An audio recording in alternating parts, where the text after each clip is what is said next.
3-0 lead for Steinert, trying to finish off their season with a state championship and finish their season 21-5 overall.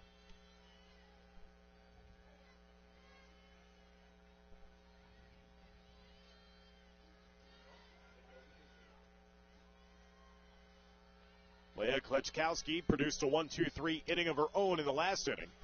Little chin music there with that pitch in tight against Abigail Mazer. Mazer had a double in her last at-bat in the second inning. She's 1 for 1. Mazer eventually came around to score on the SPAC RBI double. Ahead of the count now, 2-0.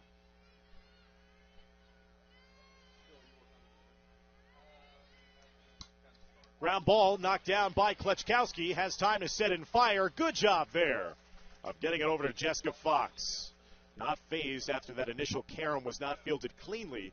She knew how much time she had to set and fire, and a nice sure-handed catch made it first by Fox.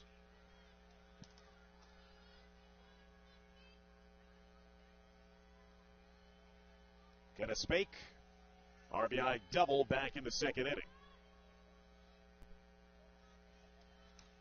Another ground ball. This time is going to be handled by Gesualdo. What a luxury to have a vacuum cleaner there at shortstop. Gesualdo flashing the leather throughout the course of this game. Now there's quickly 2 outs procured by Kleczkowski. A couple of ground ball outs.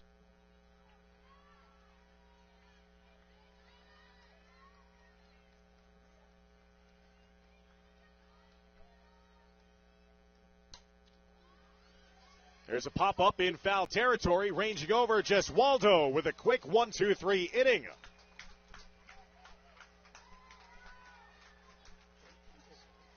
So since that injury sustained by Bonacci, since we resumed play and came back to the course of this playoff game, 7 in a row retired by Kleczkowski. She has righted the ship a bit after a rocky start that saw her give up 3 runs and 7 hits in the course of the first 2 innings. She has retired 7 in a row since that point. As we head now to the bottom of the 4th inning, it's still a 3-0 lead in favor of Steinert.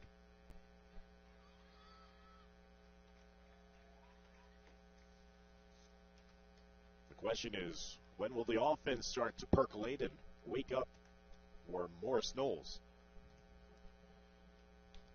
1 hit so far in the state championship against both Izzy Bonacci and Katie Simonka.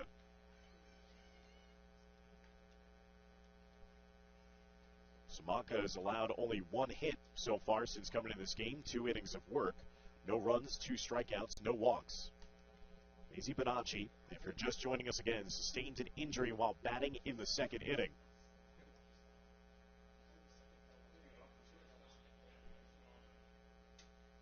She sustains a leg injury. There was a delay in the game for over 20 minutes. Bonacci was attended to by an EMT crew, was carted off on a stretcher here. Everybody was thinking about her, but we resume play as it's back to the game in the bottom of the 4th inning. She left this game with a 3-0 lead. Correction, 8 in a row retired by Kleczkowski in this game. She's keeping her team in this one. Can the offense do their job now? As Gesualdo will be the leadoff hitter here to begin the 4th inning.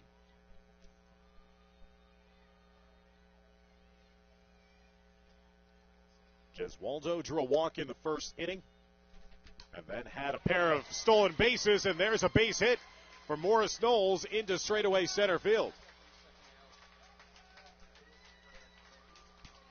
So Gesualdo produces the second hit of the game for Morris Knowles.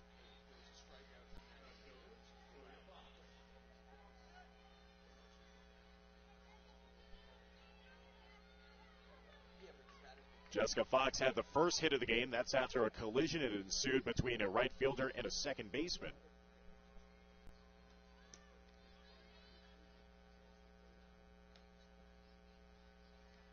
So that pitch missed outside, 1-0. Julia Fox lined out to the pitcher. Back to end the first inning. She's 0 for 1 today.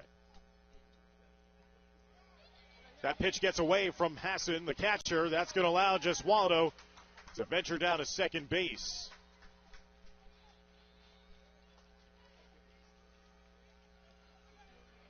Samanka not happy with herself. Falling behind in the count now 2-0. Gave up the leadoff single to Gesualdo to begin this bottom of the fourth inning. Now Gesualdo back in scoring position. Always a stolen base threat as well. 3 stolen bases in this game already for the shortstop for Morris Knowles. Julia Fox ahead of the count now 3-0.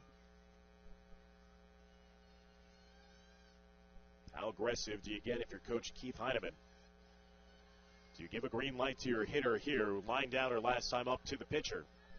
Do you swing away in 3-0 or you take a couple of pitches here potentially to work this at bat?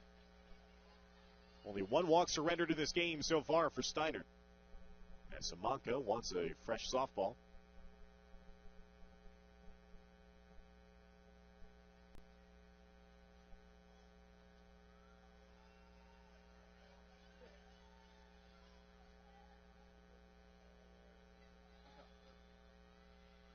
Rio. That's high, ball 4. And now Morris Knowles will bring the potential tying run to home plate with runners at first and second and nobody out here batting in the bottom of the fourth inning.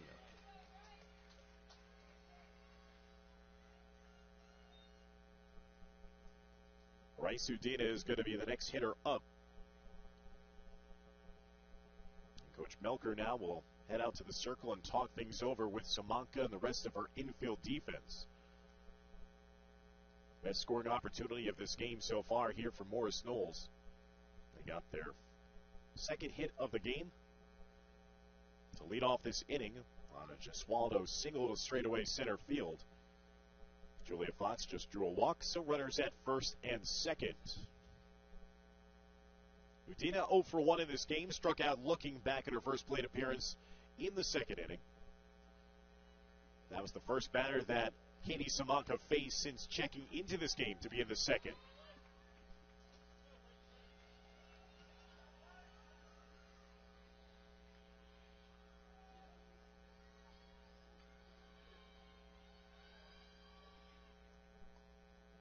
That pitch is low as Udina takes that one outside.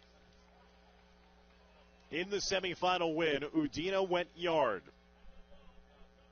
A home run and 2 RBIs driven in by number 24 in black and gold. To the outside corner strike, evening the count at 1-1. Udina 5 home runs, 21 RBIs, 23 hits on the season. 1-1. Chases after that one, might have been outside the zone. Couldn't lay off that tantalizing fastball. 1-2 the count now. Samanka trying to settle down and secure the first out of the inning. 1-2, rise ball still outside. Udina didn't chase that time. It's now level at 2-2.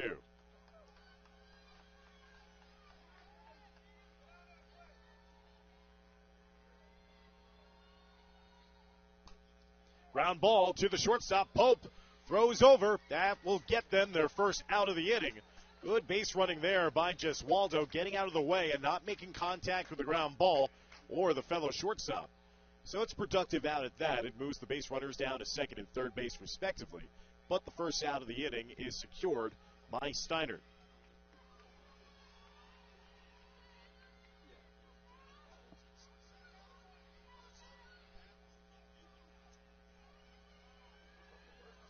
Anna Cheminsky with a big opportunity to get her team right back in this game with a base hit.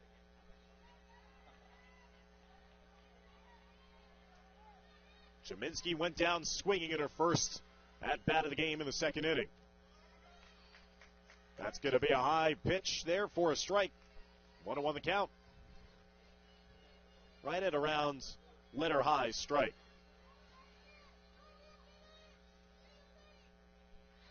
One. That bunt attempt was fouled off as it looks like Morris Knowles aggressively was bringing Gesualdo down the line.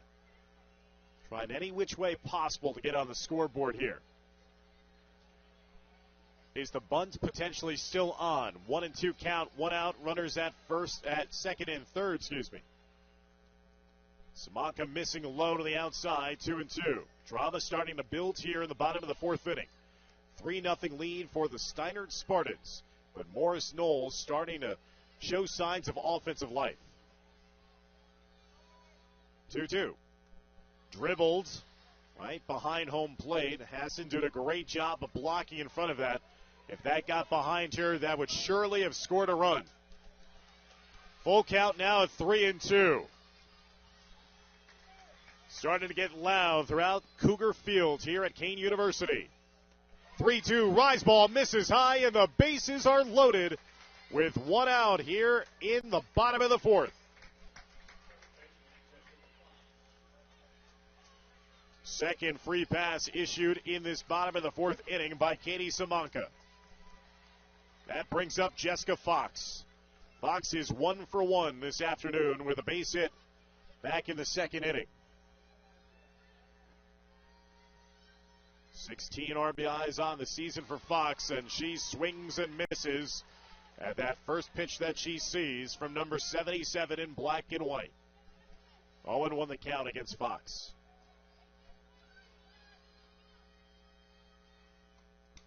Fox fouls that one straight back, now quickly finds herself in an 0-2 hole.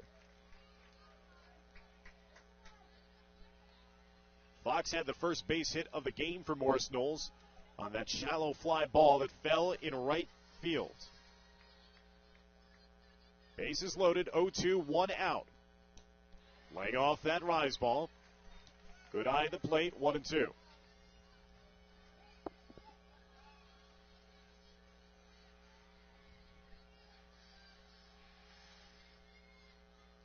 Here's the 1-2.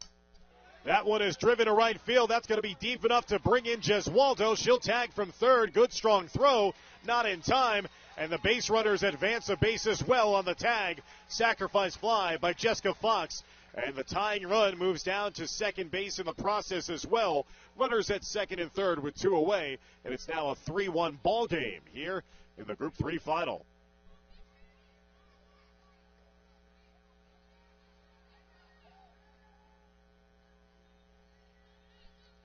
Fox drives in her 17th RBI of the season. Kayla Rady, 8th place hitter, 0 for 1 with a ground out to short back in the second inning.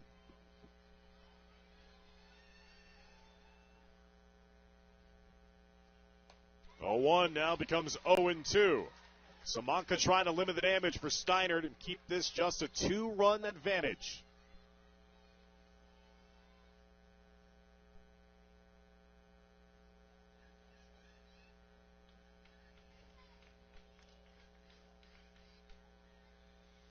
Some words of wisdom being shared by head coach Keith Heineman with his right fielder trying to settle her down. 0-2 the count against her. 2 outs, runners at second and third, 3-1 lead for Steinert. That gets underneath that one. Mile-high pop-up in the infield. Catcher calling for it. Could not handle it. Gets by her. That's going to tie the game up. With the runner going all the way down to second base.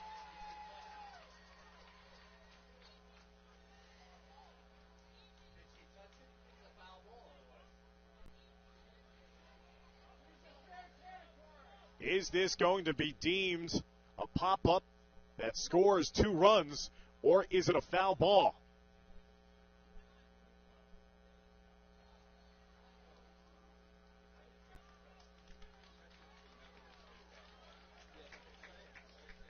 So instead of tying the game up on a mile-high pop-up, that is deemed to be a foul ball.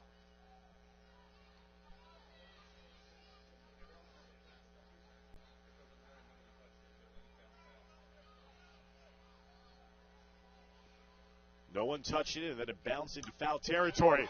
And trying to make amends, going to right field, but the line drive into the glove of DeMeglio. And what could have been there for Morris Knowles.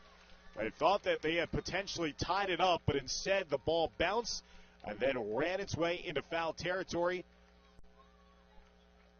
And instead of a 3-3 game with potential go-ahead run standing down at second base, it remains a 3-1 lead for Steinert